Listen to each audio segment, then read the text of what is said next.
everyone, it's Nicole Wilkins with FitnessRx for Women, and this is my next question and answer segment where I took your questions from Facebook and I'm going to answer them for you today. The first question is, I recently bought a heart rate monitor to see if I'm really working out as hard as I feel like I am. Based on my age, etc., the monitor automatically chooses 177 as my max and then sets the proper range to stay in between 65 and 85% of my maximum.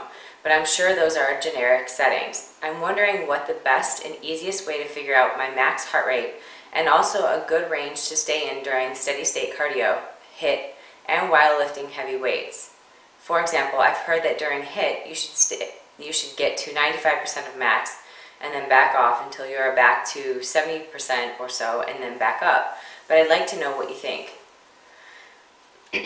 The heart rate monitor is a great tool to, like you mentioned, make sure that you're working hard enough.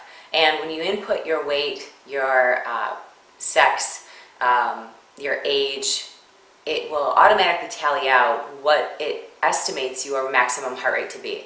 Now, those are estimates, and it's very difficult to tell kind of what your maximum is. I always recommend using the rating of perceived exertion, which means on a scale of 1 to 10, 10 being the absolute hardest you can push where you cannot go anymore. And when you're doing HIIT training, it should be a 10 where you literally cannot go anymore. Now, the tricky part with heart rate is the better shape you're in, the lower your resting heart rate is, and the harder it's going to be for you to get your heart rate up toward the maximum number. So if your heart rate is 177 right now and you do cardio on a regular basis and your heart gets stronger, your maximum will still be around 177-ish, but it'll be much harder for you to get it to that point. So use that as a gauge, but I mean, use your rating of perceived exertion as well to kind of estimate if you're working harder or you're not working hard enough. And another thing is, the better shape you're in, the faster your heart rate is going to come down. So although you might set that range to 70% at the low end of HIIT, it could go lower than that within a minute if your heart is very strong.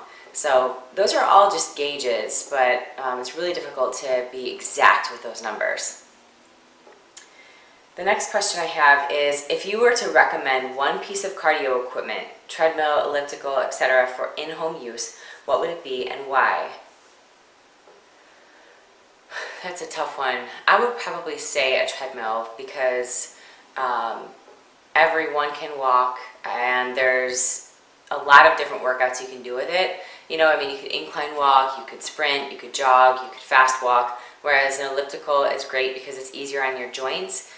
You can only do an ellipse motion, and a step mill takes up quite a bit of space, and that's all you can do is just step upstairs. Now, treadmill, you could run outside or walk outside, but yeah, I would probably say a treadmill. Is there a difference between circuit training and supersets? Yes. Circuit training is a series of exercises in a row. Usually 4 or more, so like a giant set or just multiple exercises, whereas a superset is only 2 exercises back to back. So it's, biceps and triceps, you do a set of bicep curls, a set of tricep extensions, and then you rest. So those are the difference between the 2. Hey, I am seeing some separation in a few places, which is exciting, but I can't seem to get more than a single muscle mass in my calves. I do calf raises, but other than that, I don't really have any calf targeting moves. What can I add in? Well, some exercises you can do for calf raises are seated calf raises. You can do calf raises on the bottom part of the leg press. You can do standing calf raises on a machine or using a Smith machine with your feet on a step. You could do calf raises up the stairs. Try different angles. Try going in and out with your toes, not just straight.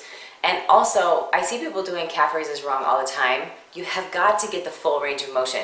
You've got to go all the way down with the heels, all the way up to your toes. So slow and controlled, full range of motion so that you really target and don't cheat the exercise. And don't stop at a certain number. You know, go until it burns. So really push the blood flow into that working into the muscle, so that it stretches the fascia and breaks down, and so it can so it can break down and get stronger and build more muscle. And the last question I have is, how do you set fitness goals? I am a bit fed up waiting on on the scales to go down, and would like to challenge myself to do something else, but I don't know where to start. Fitness goals vary from person to person. Everyone has their own specific fitness goal, and it doesn't have to be just the number on the scale. Some fitness goals could be running a mile without stopping, or even health goals like decreasing your blood pressure or your cholesterol numbers, or decreasing your resting heart rate, or trying to sleep 8 hours a night. You know, so it could be anything dealing with health and wellness, and that is something that you have to choose for yourself. So think outside the box. There is so much more to life and to fitness than that number on the scale. When I see a person face to face, I have no idea what that number is. I don't judge that person by that number. You're the only one who knows what it is, and you're the only one who's gonna beat yourself up about it. So stop it. There's more to life and more to fitness than just the number on the scale. So those are my questions for this week. Until next week, keep asking your questions on the FitnessRx for Women Facebook page, and I'll be back here every Friday to answer them for you. Until then, keep living the fit life.